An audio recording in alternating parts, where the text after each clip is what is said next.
আন্তরিকভাবে শ্রদ্ধা জ্ঞাপন করছি এবং এই শ্রদ্ধা ভরে আমরা প্রথমেই আমরা 1 মিনিট নীরবতা পালন।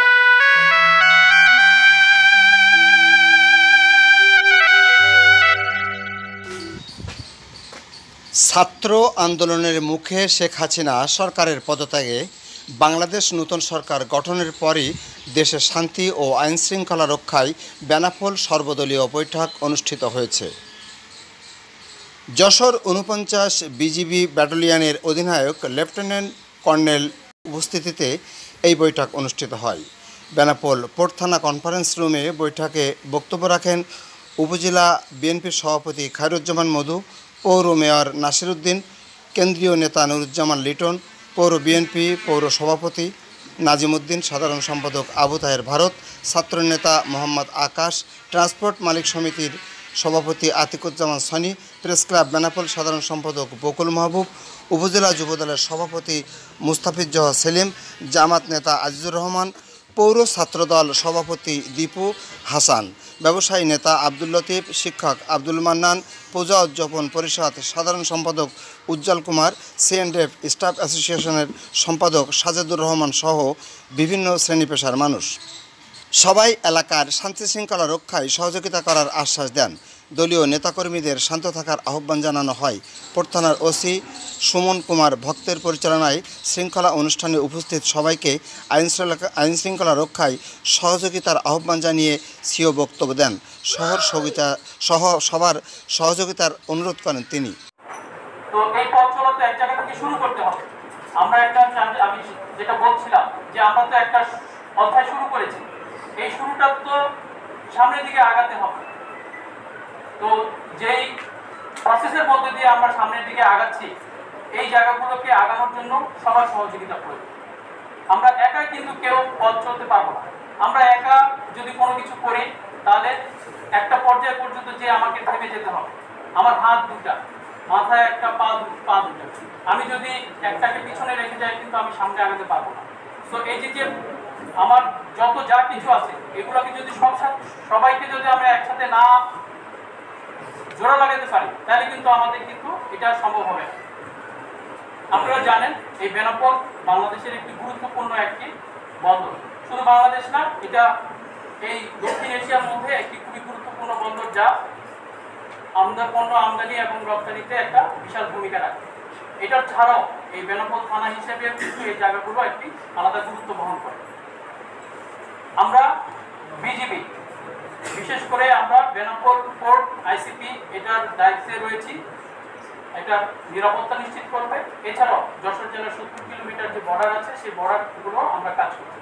আপনারা ইতিমধ্যে জানেন দেশব্যাপী আপনার এই আইন শৃঙ্খলা রক্ষার জন্য সেনাবাহিনী মাঠে আছে। শুধুমাত্র বর্ডার এলাকাতে যে থানাগুলো আছে এই থানাগুলোতে বিজিবি মোতায়েন করা হয়েছে, স্থানীয় পুলিশ এবং সর্বসাধারণের নিরাপত্তা নিশ্চিত করতে যেন একসাথে কাজ করা যায় তাদেরকে সহযোগিতা করার জন্য।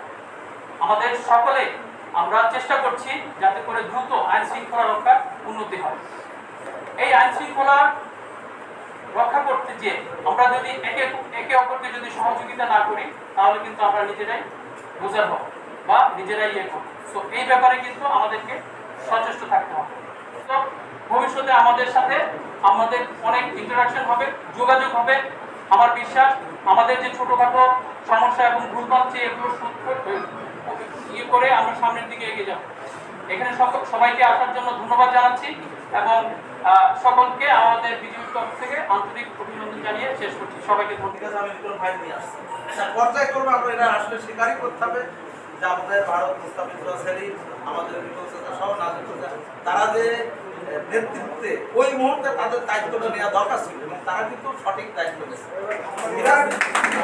আমরা কিন্তু প্রথম আমাদের নেতা অমিত আমাদেরকে বলেছেন কোনো কাজ নেই, প্রথম কাজ হচ্ছে আমাদের বেনাপোলে পোর্ট থেকে চালু, এটা 2 দিনের ভিতর চালু করতে হবে। আমি কষ্ট পেয়েছি লতিফের কথা শুনে। লতিফ অনেক কিছু জানে না। লতিফ বলে গেলেন যে আমি অমুক অমুক অমুক থেকে আমরা আমি তোমার কথা বলি, এটা ইতিহাস। বেনাপোল এসেছেন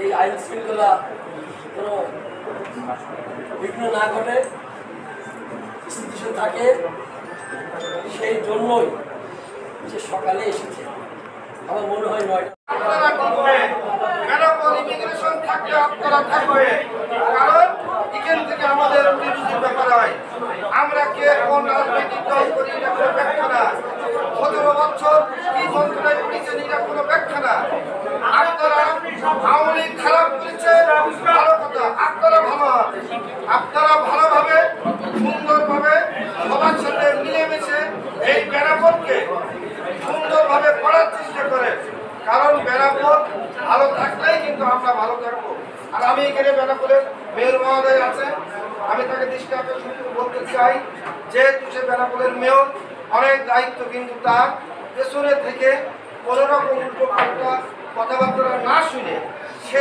তার দায়িত্ব নিজ দায়িত্বে সেই বেনাপোল পৌর পরিচালনা করবে এবং এই জায়গাটায় বেনাপোল পৌর বিএনপি তার সার্বিক সহযোগিতা করবে কারণ এখানে কাউকে দোষারোপ করার সুযোগ নেই যে আওয়ামী লীগ ওই করছে বিএনপি ওই করছে ছাত্রদল ওই করছে যুবদল ওই করছে আমরা শুনতে চাই না আমরা বেনাপোলকে সুন্দরভাবে প্রচার করতে চাই এই বলে আমরা বিভিন্ন বাজে কথাবার্তা